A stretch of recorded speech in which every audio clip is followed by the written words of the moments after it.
Allahu nafsan illa wus'aha. Sesungguhnya Allah itu tidak memberatkan seseorang kecuali dia itu mampu untuk melakukannya. Begitu juga dengan syariat. Ketika orang itu memiliki uzur, sakit, sehingga dia harus diperban, maka syariat juga mengatur keringanan-keringanan bagi dia. Maka jangan langsung di-cut sholatnya, ya, jangan langsung di-cut sholatnya, tapi ambillah rukhsah-rukhsah yang diberikan Allah Subhanahu wa ta'ala. Dan mengusap perban ini hukumnya dibolehkan menurut kesepakatan ulama. Jadi semua mazhab membolehkan. Ada anggo, wah ini nyiksa diri ini ujung-ujungnya, ya, nyiksa diri. Maka ketika misalkan ada perban itu kemudian junub, ya, junub ini, maka dia boleh mengusap di atas perban dan tetap mencuci bagian yang lain. Bagian yang lain itu tetap dicuci, bagian yang diperban ini yang dipisah, jangan dicuci, cukup diusap saja, ya.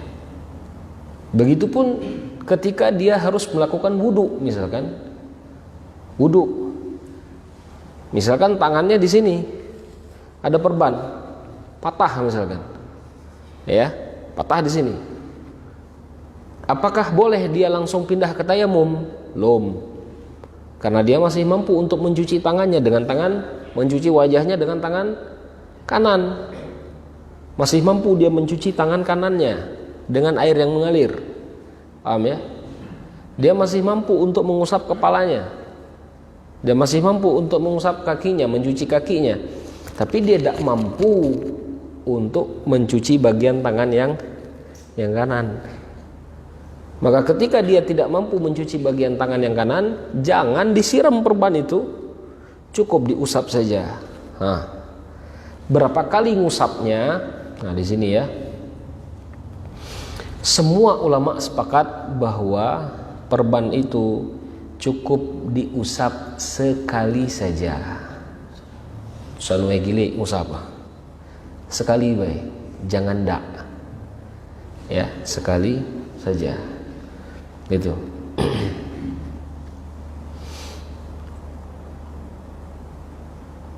Dan ada riwayat dari Rasulullah SAW ketika ada seorang laki-laki yang memaksakan diri ketika dia sakit,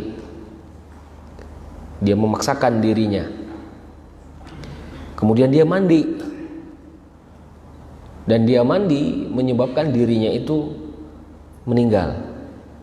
Maka Rasulullah SAW menyebutkan sesungguhnya yakfihi an yusabu ala rasihi bi khirfatin, cukup bagi dia itu untuk mencuci kepalanya saja, ya, kemudian diusap bagian yang terperban tadi, yang diperban tadi, ya. Kemudian apa syarat-syaratnya? Syarat yang pertama, perban itu memang digunakan dalam keadaan darurat, bukan untuk main-main, maksudku. Paham enggak? Ada misalkan sekarang itu ada kan yang kain yang sok-sok untuk betato tuh. Tato caca. Ya, kain untuk betato tuh.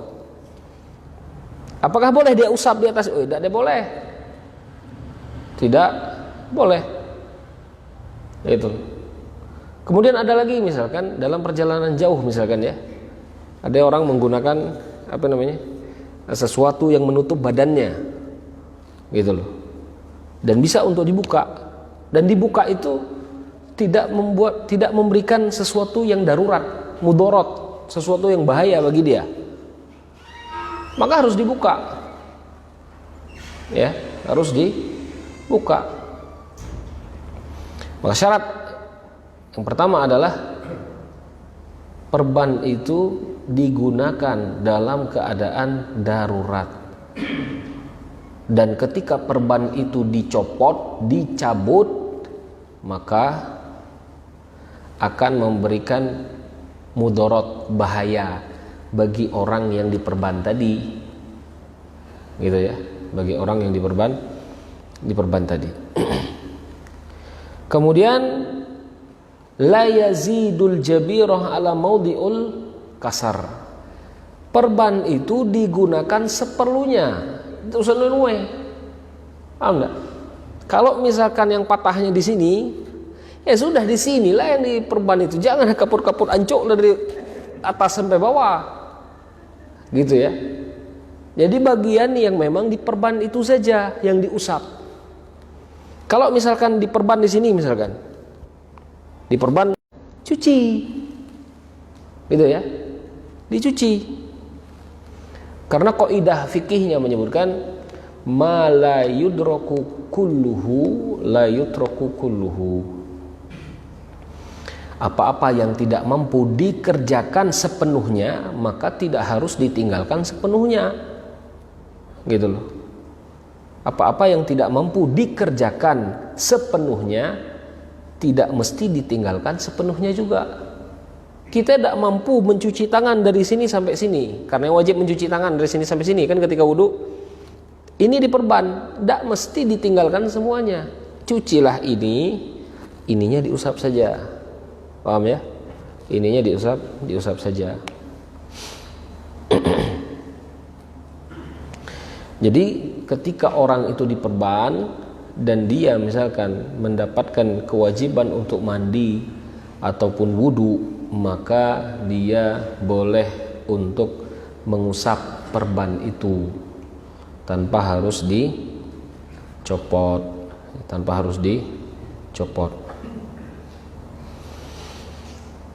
Kemudian bagaimana kalau perban itu ketika dibuka tidak memberikan mudorot bagi orang yang diperban tadi? Contohnya misalkan kureng apa ini? Cantang itu kan? Cantengan itu kan? Kureng cantengan itu kan sehari dibalut kan? Dan kadang-kadang harus diganti, benar enggak? Kalau lah nuhe busuk enggak mungkin juga ini kan. Ya. Kadang-kadang sehari ganti perbannya. Maka dalam keadaan ini dianjurkan bagi orang tersebut sebelum dia perban baru wudhu dulu. Paham tak? Sebelum dia melakukan perban baru wudhu dulu. Kemudian dia perban itu tadi kaki dalam keadaan dia berwudhu. Ya. Dan ketika dia ingin wudhu lagi, tidak usah dicabut lagi perban centang ini, cukup cuci bagian yang sini. Ini ya, dicuci. Tidak usah kena ini ya. Kalau kena air makin busuk kulit di dalam. Ya, dia seperti itu. Tapi dia dicabut, pas dicabut tadi dia berwudhu. Dia menggunakan perban itu dalam keadaan suci. Ya, dalam keadaan suci. Kalau misalkan perban itu berupa hansaplas, wajib dibuka, ya, wajib dibuka. Contohnya misalkan di sini luke, hude balap main sepeda jatuh red di sini luke misalkan, ya kan? Atau main bal di sini luke kureng, misalkan, ya, di handy plus, kemudian nak wudu, ya. Dicabut ini karena tidak ada terlalu bahaya ini. Kalaupun dicabut tidak ada nuwe sakit, ya kan? Tidak ada terlalu bahaya. Ataupun ketika dicabut tidak membuat orang itu meninggal. Paham ya? Jadi bentuk daruratnya itu berbeda antara satu dengan yang lain. Jadi kalau cuma level hansaplas, cabut hansaplasnya, berwudu, dicuci bagian yang luka tadi. Jadi berbeda antara satu dengan keadaan yang lain, ya.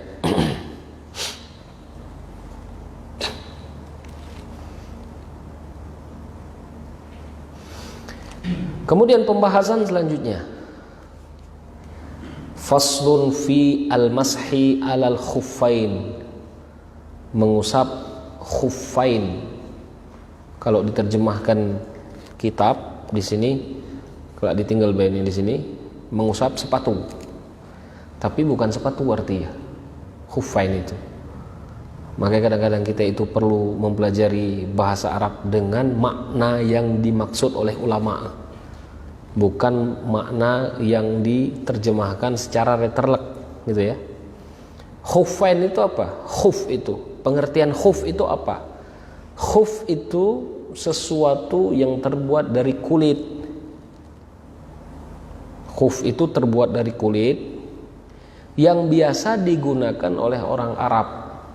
Macam kaos kaki, bahasa kasar kaos kaki kulit, itulah kaos kaki kulit, digunakan oleh orang Arab dalam perjalanan ataupun dalam keadaan mukim, dalam perjalanan ataupun dalam keadaan mukim.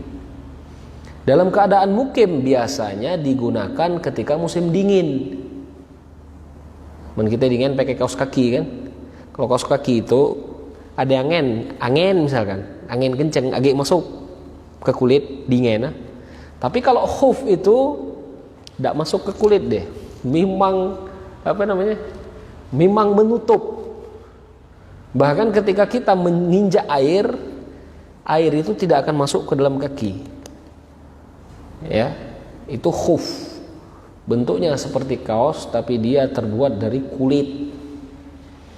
Dari kulit. Dalam Islam boleh mengusap khuf ini tadi, mengusap sepatu kulit ini tadi, boleh.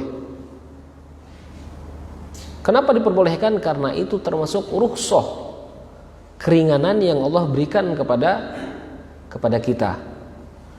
Ya.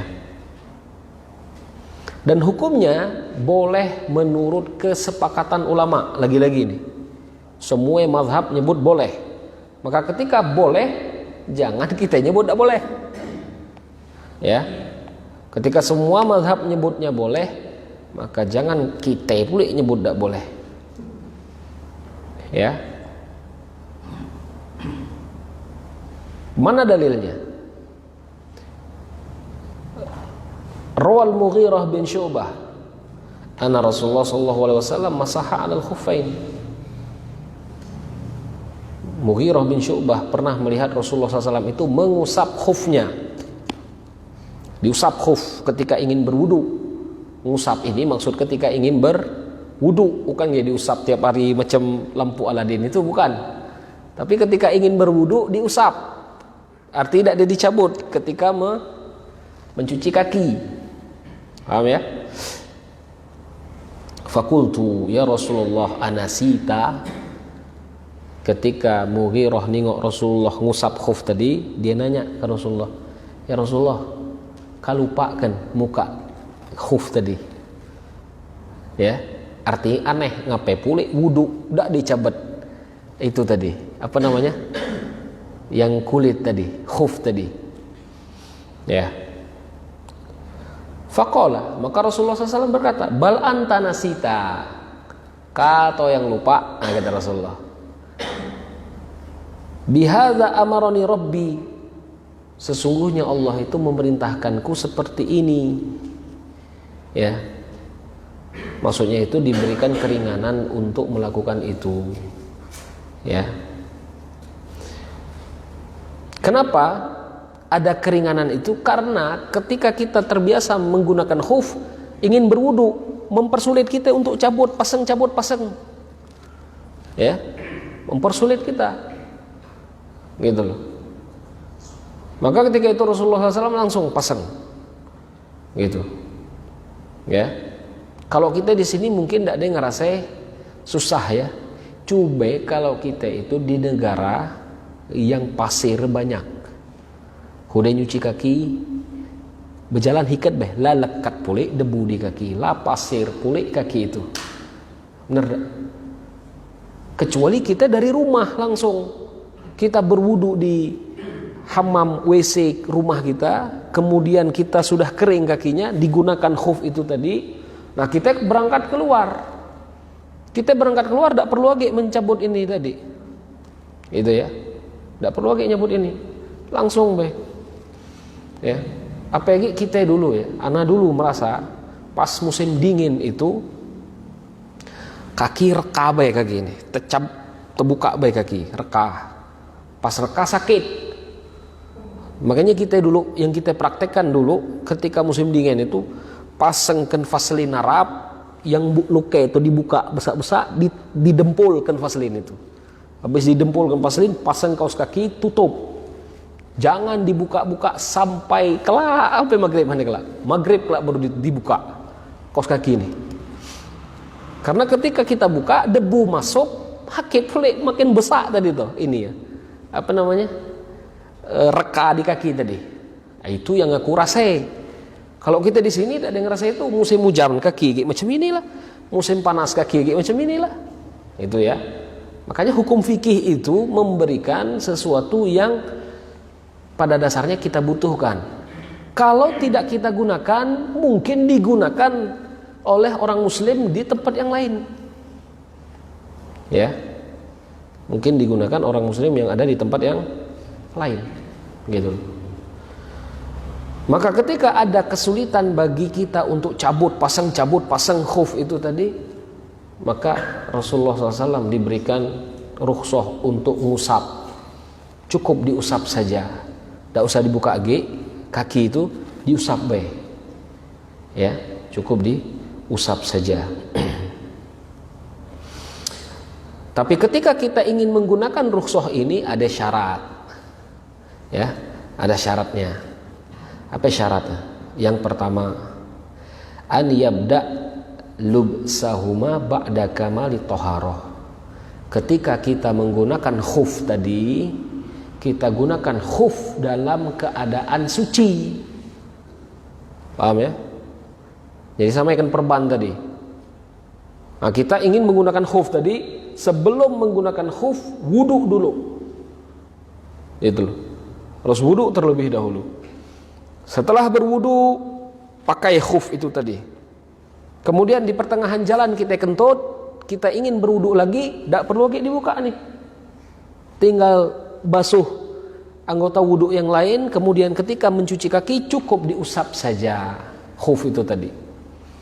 Ya, cukup diusap saja. Itu.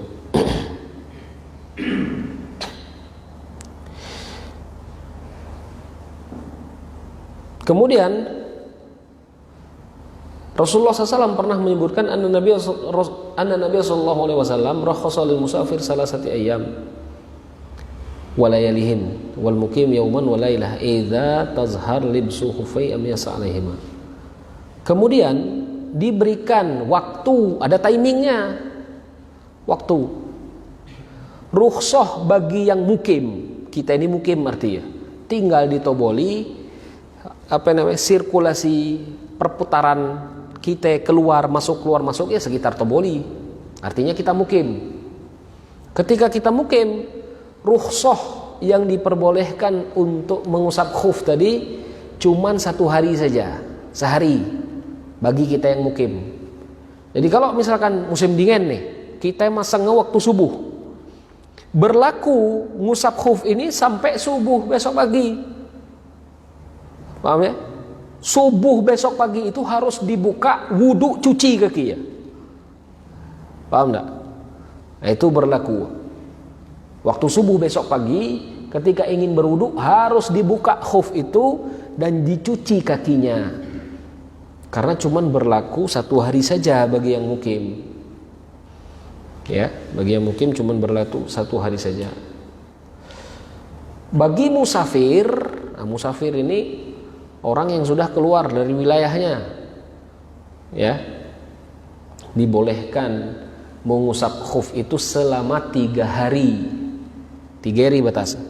Lebih dari 3 hari cabut, berwudu cuci kakinya, kemudian pasang lagi, kemudian 3 hari selanjutnya boleh untuk diusap, ya. Itu syarat yang pertama, bahwa kita menggunakannya dalam keadaan yang suci dan kita cuma diberikan waktu, timing itu cuman 1 hari bagi yang mukim, 3 hari bagi yang musafir, ya. Syarat yang kedua,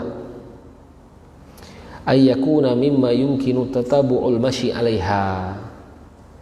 Syarat khuf itu harus tahan ketika dipakai berjalan. Kalau dipakai berjalan jauh lah rusak, berarti bukan khuf tuh namanya. Paham? Bukan khuf tuh namanya. Kita pakai kaos kaki misalkan, berjalan pakai kaos kaki, ngelilang pasar, datang ke rumah bantit, ya itu udah pecah, itu harus dibuka. Gitu ya. Jadi syaratnya dia harus tahan. Dibawa berjalan kemana-mana dia tetap kokoh, tidak sobek, tidak dirusak, ya. Maka seperti itu syarat yang kedua. Berarti barang orang dulu bagus kan? Nah itulah, ya. Itu syarat yang kedua. Kemudian para ulama berbeda pendapat nanti bagaimana kalau khuf itu agak ada bantit-bantit sedikit. Ya. Ada bantit-bantit sedikit, macam mana hukumnya? Mazhab Syafi'i nyebut tak boleh. Kalau ada bantit-bantit sedikit, ketika dia itu nijek air, masuk air, tak boleh diusap, harus dibuka. Ya, tak boleh untuk diusap, harus dibuka. Ya, harus dibuka. Kemudian, tapi dalam mazhab Imam Ahmad boleh, hanya bantit sedikit. Ya, dalam mazhab Imam Ahmad boleh kalau cuman bantitnya sedikit. Karena apa? Karena Imam Ahmad itu melihat rukhsahnya. Rukhsah itu apa? Keringanan kan? Ada bantit sedikit, apakah rukhsahnya berkurang? Oh, enggak. Ya, gitu loh. Artinya ketika bantit sedikit dan agak dipakai,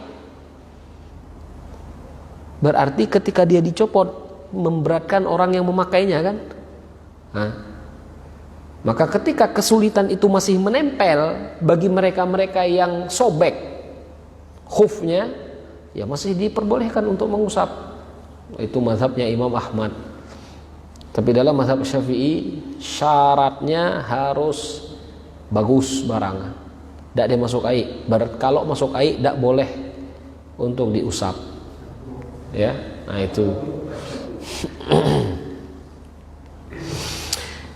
Kemudian syarat yang ketiga, ayyakuna satirain lima halil ghusl al-fard minal qadamaini. Syarat yang ketiga, khuf itu nutup bagian kaki yang wajib dicuci. Berarti yang wajib dicuci sampai mana? Sampai ini nih. Berarti khuf itu minimal sampai sini. Gitu ya. Kalau cuma sampai sini, mata kaki ketingok, udah ada baca, harus dibuka. Ya. Kalau cuma sampai sini, baik. Nutup ini, mata kaki ketingok, harus dibuka. Ya. Jadi syarat yang ketiga apa? Menutup semua bagian kaki yang wajib untuk dicuci ketika wudu. Gitu loh. Ya. Itu. Kemudian kalau tidak menutup mata kaki maka harus dibuka, tidak boleh diusap, ya, tidak boleh untuk diusap.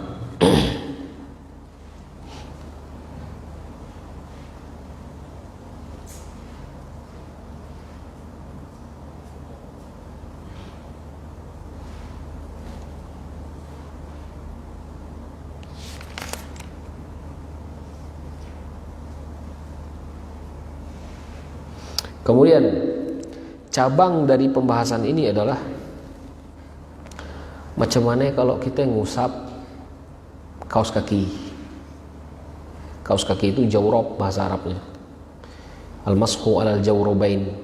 Kalau jawrab ini beda men kita tijak kenai lecap kaki kita. Benar tak? Coba pakai kaos kaki, udah masuk kamar mandi, lecap tak kaki kita? Lecap. Tapi kalau khuf kita masuk kamar mandi, tidak ada basah kaki kita, agak terlindung kaki kita itu tadi, ya, agak terlindung kaki kita tadi. Bagaimana hukum mengusap khuf, mengusap jawrab tadi, mengusap kaos kaki? Ya, sebagian ulama memperbolehkan untuk mengusap kaos kaki. Jadi kalau kita yang PNS misalkan, yang pegawai, yang istilah pegawai menggunakan kaos kaki, tapi dengan syarat ini, jangan sampai kaos kaki itu busuk. Itu syarat. Jangan sampai ngusap kaos kaki, keringat kaki dibuik pulek ke dalam masjid itu. Mau kawan tidak ada konsentrasi. Ini bau apa nih? Ini dia yang buat kacau dunia persilatan. Ya. Jadi ini yang tidak boleh. Kalau ingin menggunakan rukhsah mengusap kaos kaki, pastikan kaos kaki kita itu tidak ada bau. Kita menggunakan kaos kaki di sini kadang-kadang hanya ketika menggunakan sepatu ya. Jarang kita pakai kaos kaki kemudian menggunakan sendal kan. Kalau kita di Sudan itu mentengah penyakit yang tadi itu, yang belah-belah kaki, itu pakai kaos kaki. Sebelum pakai kaos kaki dibungkus dulu kan plastik kaki nih, kena soy, dibungkus dulu kena soy, jadi tidak dikerang kaki itu tadi. Ketika dibungkus dengan asoy, bungkus pulih kan kaos kaki, jadi pas berjalan tuh berbunyi kresek, nah berbunyi ya, jadi tidak dikerang kaki itu tadi. Ketika dibuka kan lembab deh ya, itu men kita. Jadi ketika kita menggunakan kaos kaki, tidak dibusuk keringat atau tidak dinyerap ke kaos kaki ya, tidak dinyerap ke kaos kaki keringat. Tapi kalau misalkan tidak ada berlapis dalam, nah itu keringat kaki itu nyerap ke kaos kaki ya. Jadi hukum mengusap di atas kaos kaki, sebagian ulama membolehkannya ya, sebagian ulama membolehkannya, dan ini masyhur dalam mazhab Imam Ahmad. Karena apa? Karena kaos kaki juga sama dengan khuf, sama-sama sulit ketika kita ingin membukanya, gitu loh ya. Intinya adalah ketika ada kesulitan untuk membuka, maka boleh untuk dipakai. Ini kaidah dalam mazhab Imam Ahmad ya. Kalau dalam mazhab Imam Syafi'i, syarat barang yang dipakai itu harus menutupi bagian yang dicuci, gitu loh. Jadi misalkan sepatu kita itu nutup mata kaki tidak kan? Tidak boleh diusap, harus dibuka ya. Kaos kaki nyerap air kan? Kalau nyerap air berarti juga harus dibuka. Nah itu ya.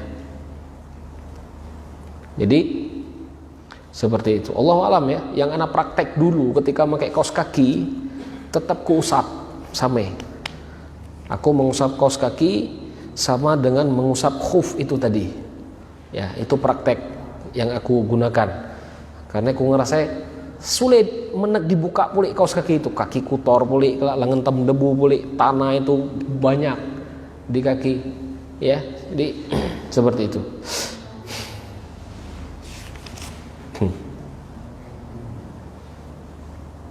Kemudian wa yabtulul mashu bi thalathati asya. Kemudian batal masah itu tadi, artinya tidak boleh lagi untuk mengusap ketika yang pertama, ketika kita mencabut maka batal, tidak anggo lagi untuk diusap ya. Jadi misalkan kita mencabut salah satu ya, kita mencabut salah satu nih, kita lah kentut, kemudian kita cabut, maka batal. Tidak boleh lagi untuk mengusap. Kita harus wudhu lagi dan menggunakannya dalam keadaan yang suci. Paham tak? Jadi macam ini ya. Contoh misalkan sholat subuh kita menggunakan khuf ya, kita menggunakan dalam keadaan suci Itu kan lahatan tak kan tuh dah.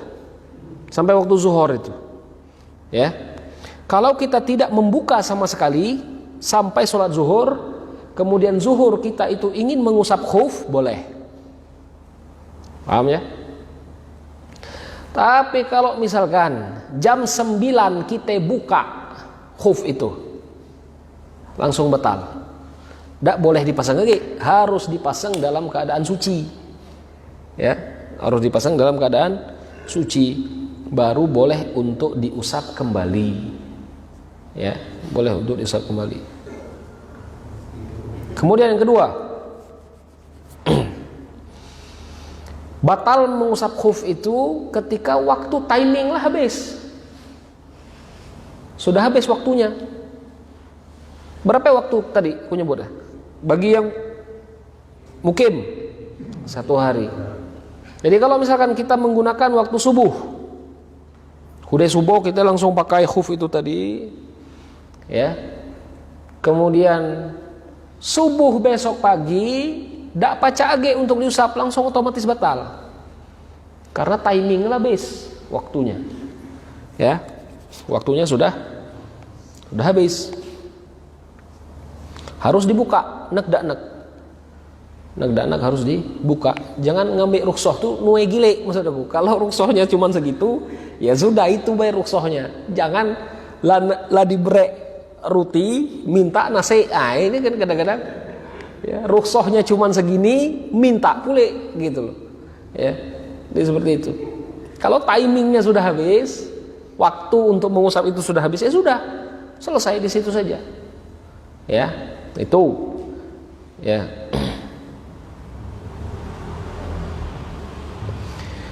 Kemudian yang ketiga yang membatalkan untuk mengusap adalah ketika kita mendapatkan kewajiban mandi.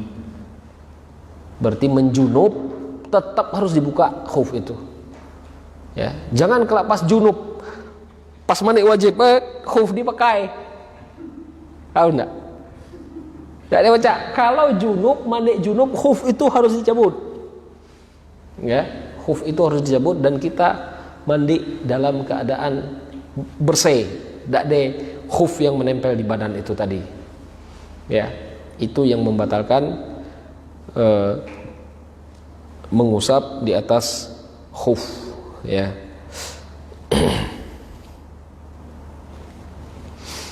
Sampai sini ada pertanyaan? Ya. Terkait dengan rukhsah tadi, kalau misalnya perempuan tadi, misalnya itu kan wudu tadi, kalau misalnya dikaitkan dengan mandi wajib, mandi junub itu gimana? Sama kalau perban. Kalau perban berhadapan dengan mandi junub, perbannya boleh tidak dibuka. Khuf ini harus dibuka. Paham ya? Karena perban tadi darurat, khuf darurat tak? Tidak ada darurat khuf itu. Paham ya? Kalau perban darurat, ya. Jadi kalau perban itu darurat posisi, ketika dia dibuka mempersulit orang yang diperban tu nuai dia nyurak. Allah hakit pelik ni, ya kan? Khuf dah, tinggal buka baik. Gitu. Ya, jadi kalau orang yang diperban, dia harus mandi wajib. Dak PAP perban dak dia dibuka, gitu loh, ya, dak masalah perban dia ada dibuka. Perban di kepala misalkan, macam mana? Dia harus mandi wajib, ya sudah cuci dari sini sampai bawah, kepala itu usah dihiram, ya, usap be di sini, gitu loh, mudah kan? Syariat itu tidak pernah mempersulit, gitu ya. Ada yang lain? Apa lu? Dulu lah. Dulu.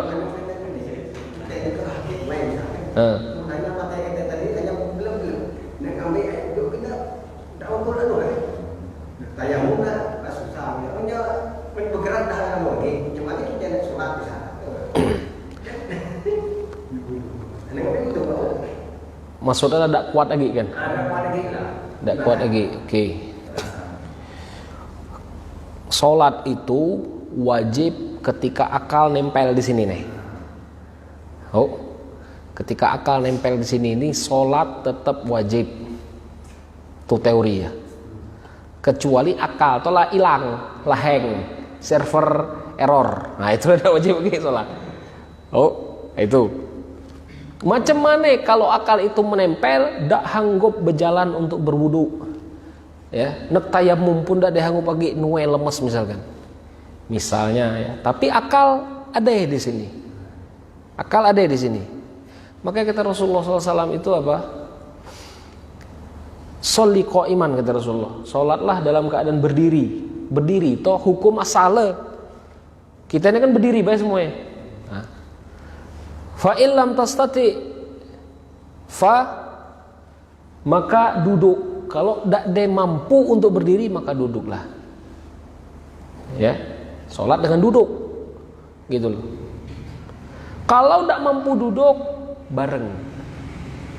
Tadi bareng, gitu loh ya. Allahu Akbar, Allahu Akbar. Nah, Samiallahu liman hamidah. Bareng posisinya. Ya, macam mana wudunya, macam mana tayamumnya, gitu. Kalau ada yang mampu untuk membantu kita, minta bantu. Kalau tidak ada yang pacak untuk membantu, apa badan tolah nuwe hakit, aduh lah penang kepala ini, tidak tahu bergerak misalkan. Tapi akal itu masih ada, maka sholatlah dengan mengedipkan mata. Tidak usah wudu, tidak pepe, gitu loh, ya. Tidak ada usah wudhu, tidak ada jadi masalah. Tapi orang yang tidak tahu lagi ngapai-ngapai biasa ya. Kalau dia tidak pernah membiasakan untuk sholat, kecet Arab. Tahu nih kan? Ya, itu harus tahu kaidah. Aku cuman menjelaskan hukum fikih. Jangan kelak kita, kelak aku macam ni baiklah. Ini nih. Paham tak maksud aku? Paham? Karena kemarin ya, ini real maksud aku. Kemarin ada orang nelpon aku, Ustadz, aku ada ngaku tidak pernah sholat, agak muda, agak sehat, dah wah bayang. Kini laharo itu maksud apa ya? Labau tanah bahasa kasar.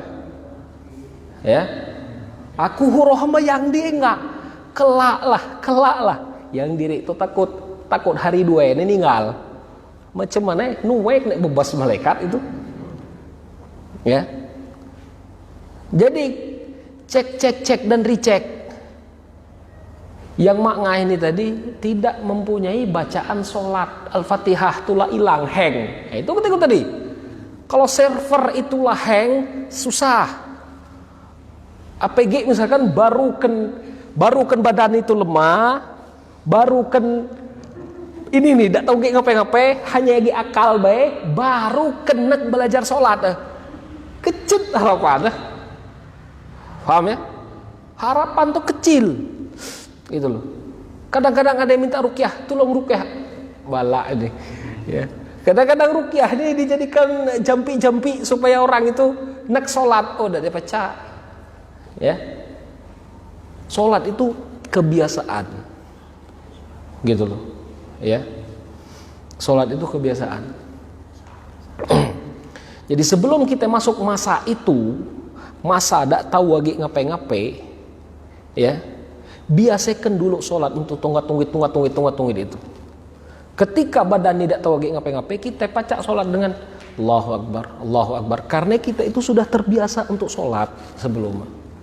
Tapi kalau sebelumnya tidak terbiasa untuk sholat, hati-hati, Al-Fatihah atau pacak hilang di atas kepala kita ya.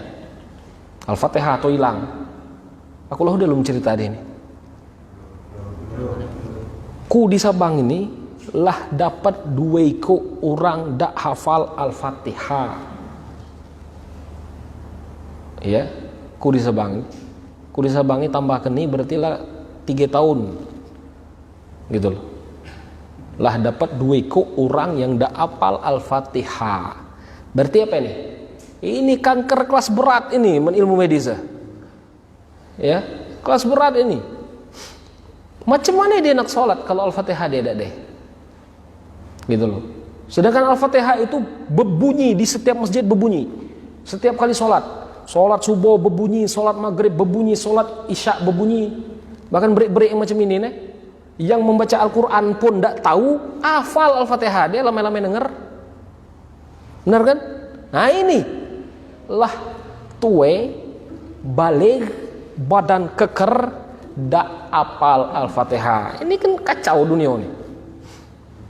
Itu ya. Kita teliti sebelumnya. Kan habila hilang Al-Fatihah. Habila hilang Al-Fatihah. Ketika dia sudah memulai untuk meninggalkan sholat. Itu. Padahal dia sendiri ngomong, dulu aku hafal Ustaz, ngapain kini lupa? Oh, enggak usah nanya ngapain. Al-Quran itu mada. Ketika kita meninggalkan Al-Quran, Al-Quran sendiri meninggalkan kita. Hati-hati. Gitu loh. Makanya ketika tadi, sebelum masuk masa itu, biasakan untuk sholat. Ketika badan tidak mampu lagi, hati ge connect. Gitu loh. Tapi kalau tidak terbiasa, hati-hati, hatinya nyangkut.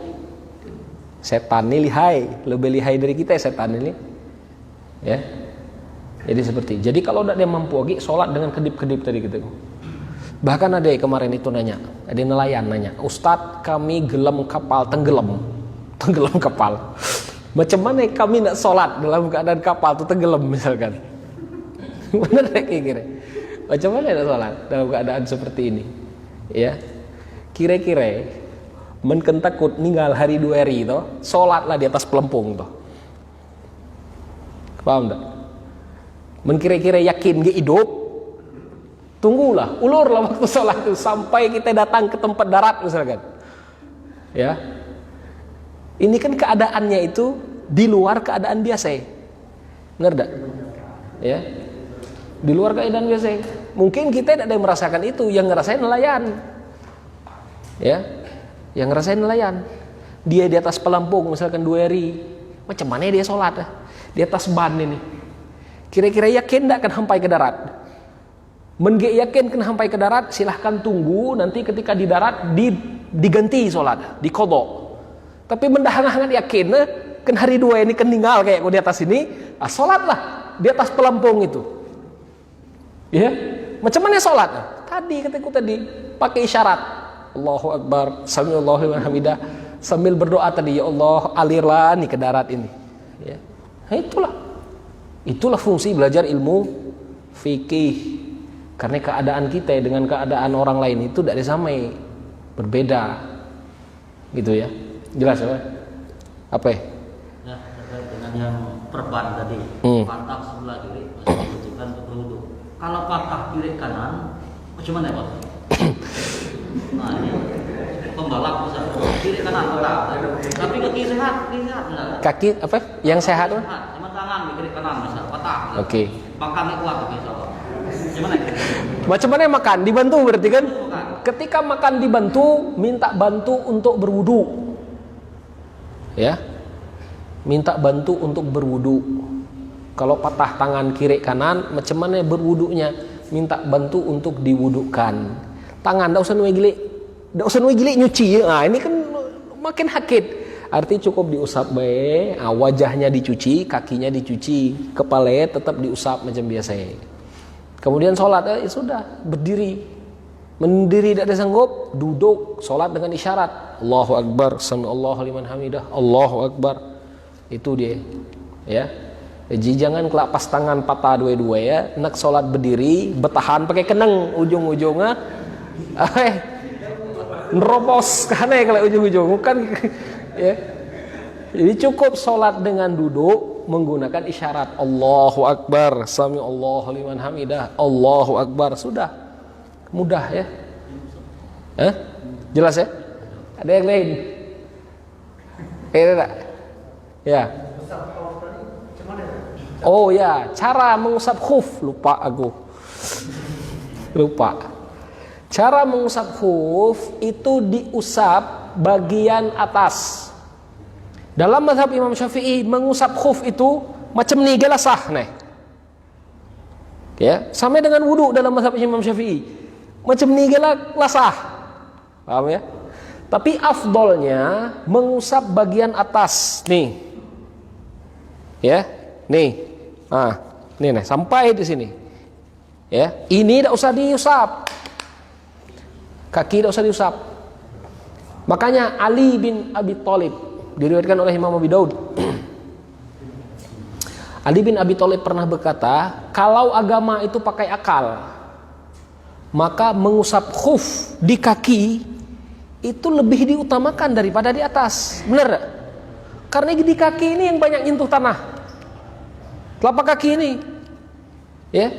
Tapi aku nengok Rasulullah SAW mengusap khuf itu di atas, bukan di bawah. Di bawah itu udah usah diusap, biarlah. Itu kalau agama itu dengan dalil, bukan hanya dengan akal, gitu loh. Ya, dalam mazhab Imam Syafi'i diket baik, yang penting diusap, jangan ndak. Nah itu mazhab Imam Syafi'i. Tapi afdolnya usap bagian atas sampai sini ya. Ini ya, sudah. Berapa kali ngusap? Sekali baik. Jangan 3 kali kalau cembudu, sekali cukup sekali baik. Lagi deh. Ya.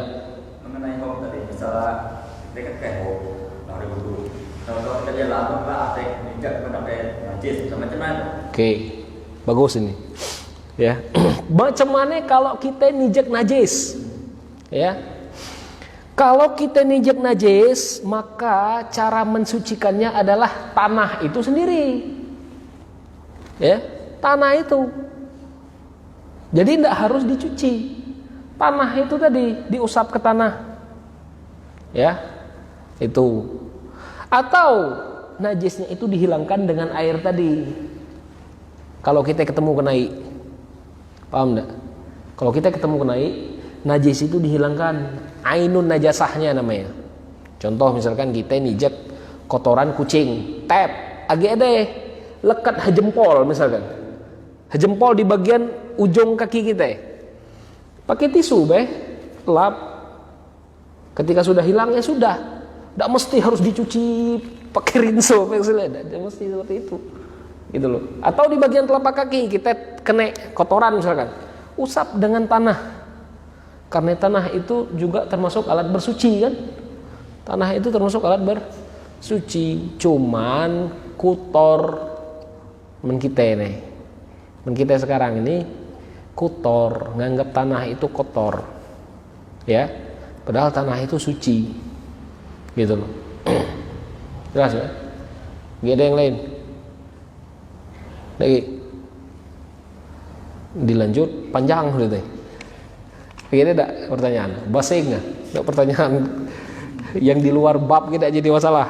Isola dekat nih soal. Ini kan? Ya. Jadi ini kan sunat rawatib itu kan juga. Nah, jadi macam mana posisinya qobliyah asar dengan qobliyah subuh? Baca diganti kan sunat mutlak. Qobliyah asar dengan Qobliyah subuh. Qobliyah isya. Qobliyah isya. Bisa tidak diganti dengan sholat mutlak. Sunnah rawatib itu 12. Ya. Itu yang rawatib. Rawatib muakkad. Kita belum ada masuk bab sholat di sini. Ya. Rawatib itu ada yang muakkad, ada yang ghairu muakkad. Muakkad itu apa artinya? Muakkad itu yang ditekankan. Kalau perlu jangan ditinggal. Dari yang 12 ini ada rupai yang paling ditekankan Rasulullah SAW. Apa? 2 rakaat sebelum subuh. Karena 2 rakaat sebelum subuh ini Rasulullah kerjakan juga walaupun dalam safar. Tapi sholat sunnah-sunnah yang lain, sholat sunnah sebelum zuhur, sholat sunnah ba'da zuhur, dalam safar Rasulullah tinggalkan. Ya, dalam safar Rasulullah tinggalkan. Tapi sholat 2 rakaat sebelum subuh Rasulullah tetap melakukan sholat sunnah itu. Gitu loh. Jadi dalam muakkad ini juga ada yang paling muakkad. Gitu ya. Nah, yang muakkad itu yang mana baik? Ngapain dia masuk dengan golongan muakkad? Dalilnya adalah Rasulullah SAW pernah menyebutkan man shalla itsna asyara rakaah, barang siapa yang sholat 12 rakaat, maka Allah akan membangun rumah bagi dia di surga. Apa bae 12? 2 rakaat sebelum subuh, 4 rakaat sebelum zuhur, berapa? 6. Kemudian 2 rakaat setelah zuhur, 8. 2 rakaat setelah maghrib, 2 rakaat setelah isya, 12. Itu yang muakkad. Ada yang ghairu muakkad. Ghairu muakkad itu 2 rakaat sebelum sholat wajib. Apa yang 2 rakaat sebelum sholat wajib? 2 rakaat sebelum asar, 2 rakaat sebelum maghrib, 2 rakaat sebelum isya. Ya, itu ghairu muakkad. Ghairu muakkad itu maksudnya tidak hangat terlalu ditekankan. Makanya Rasulullah SAW itu menyebutkan sallu qoblal maghrib, sallu qoblal maghrib, sallu qoblal maghrib. Salatlah kalian sebelum maghrib, salatlah kalian sebelum maghrib, salatlah kalian sebelum maghrib. Liman sya, yang nak baik.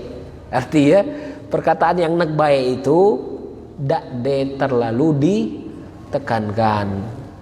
Ya. Tapi secara umum setiap sholat wajib itu ada rakaat qobliyahnya, gitu loh. Dan itu disebut bukan muakkad, tidak ada muakkad maksudnya. Jadi kalau misalkan 2 rakaat apa tadi yang nak diganti? Sebelum isya ya, diganti dengan sholat mutlak. Tidak usah diganti, sudah itu sholat mutlak saja namanya. Ya, itu sholat mutlak baik. Jangan diganti, tidak usah diganti, tidak ada perlu diganti. Karena sholat sunnah itu ketika tertinggal, ya sudah, tidak usah diganti. Kecuali dalam mazhab Imam Malik, ya, dalam mazhab Imam Malik itu ada namanya qadha sunnah. Orang kalau melakukan ibadah sunnah tahu-tahu ketinggal, boleh diganti di waktu yang lain. Itu mazhab Imam Malik, tapi tidak ada dalam mazhab Imam Syafi'i. Ya, Allahu a'lam. Sampai sini dulu. Ada bunyi azan. Ya, jangan sampai kalau orang habile kena azan ini. Ya, mudah-mudahan apa yang kita bahas mendapatkan berkah dan manfaat dari Allah Subhanahu wa taala, dan selalu tetap berdoa kepada Allah ya melalui majelis ini supaya kita diangkat dari wabak-wabak penyakit yang tidak jelas ini. Ya, kita tutup dengan kafaratul majelis. Subhanakallahumma bihamdika asyhadu an la ilaha illa anta astaghfiruka wa atubu ilaik. Assalamualaikum warahmatullahi wabarakatuh.